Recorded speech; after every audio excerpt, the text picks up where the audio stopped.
माझ्यासाठी इम्प्लांट आणि दाताचं road canal आणि कॅप्स चेंज करायचं होतं. बऱ्याच दिवसापासून ती मला प्रयत्न करत होती की माझं दात दुखतोय दात दुखतोय दात दुखतोय. तर मी तिला बोलून पुण्यामध्ये घेऊन सुती मॅडम म्हणजे नावाजलेल्या मॅडम होत्या आणि बऱ्याच ठिकाणी मला रेफरन्स भेटला होता आणि ते माझ्या सोसायटीच्या रिलेटेड राहत होत्या. त्यामुळे मी म्हणलं तुम्ही पुण्यामध्ये या आणि त्यांच्या मार्फत माझ्या याचे 1 महिना झालं पूर्ण ट्रीटमेंट त्यांनी ओके केलेली आहे आणि आज कंप्लीट करून मी त्यांना गावी पाठवत आहे. म्हणजे गावी दवाखान्यात गेलतो तिथं काय त्याला आवडलं नाही. ते काय म्हणलं लगेच तुमच्याबरोबर बसून इकडे घेतो थांबू नको तिथं.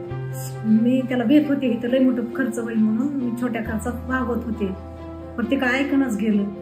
एक सेकंड पर असं सेकंड पर मला विसरत नाही सारखं